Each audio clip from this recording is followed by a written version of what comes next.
So now we've started cleaning up our HTML files by linking the CSS in an external file. So that's improved a lot. It's allowing me to have identical CSS for two different HTML files, which is wonderful. And in the CSS file, I've written some notes about the cascading style rules. So let's have a look at some of the stuff that we get for free. So if I take a look in the browser, on either the French version or the English version, and I inspect. So if you cast your mind back to last week when we did background images, you remember that if you mouse over some of these things in the inspector, you see these orange margins, right? Body has one, the H1 has some default orange margins. So there's some spacing that's in play in the browser that I did not write in my CSS. The browser decided how much spacing to give it, and it gave it that space, which means that this browser is Chrome and it's giving a certain amount of space. Another browser may decide on a different amount of space. And this may be okay with you and it's fine on some websites, but sometimes you want to make sure that you just get back to some kind of baseline, either by setting a particular amount of spacing for margins on various elements or by taking all the margins off, whatever. You just want to get everything back so it's standard, and then you can write CSS that will look exactly the same in every browser rather than taking those browser defaults. So you are not the only one who wants to do this. This is an old problem in web design, and thus there are solutions that already exist. You want to normalize or reset your styles. I'm going to write a comment about it inside the index for when you're looking at this later. And this is reset margins, padding, etc. to a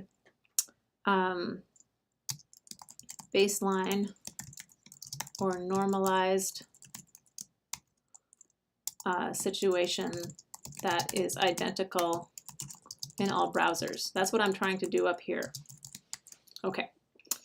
So before I link in my style sheet, I'd like to link in another style sheet that will do exactly this, to just give me a baseline that looks identical in all the browsers. Let's see how I get one of those.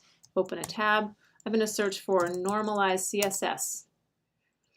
You could also search for reset CSS, which takes you to the reset CSS style sheet. I'll go back to normalize. We'll use normalize here. They're both good.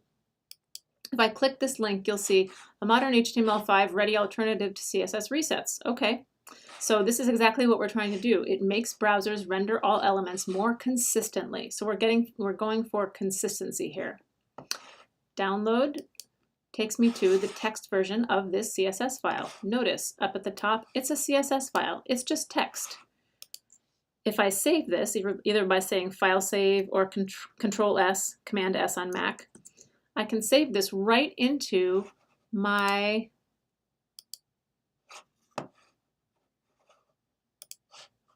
project file. Here we are in the lab folder. It takes me a while to find but here we are. Picture frame, background practice, and I can just drop it right here inside my project. And now it will show up over here as normalize.css. So here's my CSS file that's normalizing. How do I use this thing?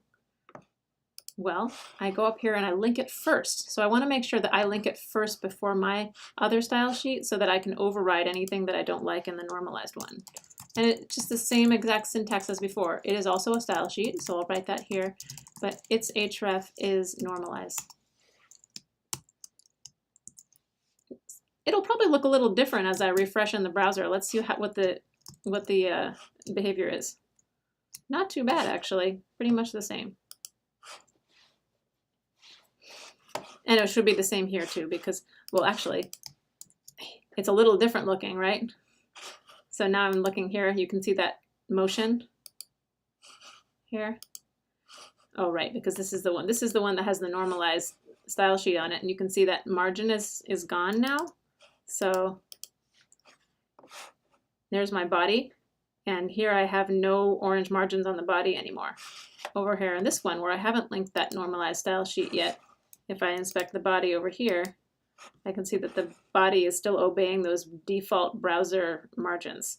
So if I go and put that on the French version as well, let me just take that same I'll copy the comment too, so in case you're looking back later, you can see that it's the same in both places. So I'm going to paste it into the French version, save and refresh, and now those margins go away. So this is a good thing to add to all of your projects from now on. Just get used to having normalize.css in here. Where do you put it? Some people like to put this, both the style.css and the normalize into the assets. WordPress, the style sheet is not inside the assets, so I tend to not put it inside the assets here. Whether you want to have a separate style folder that has your style sheets in it, you can decide. For now, it's okay if you put it out here inside the main project folder, but as we get more and more style sheets into our projects, we may want to have a different organizational scheme for that.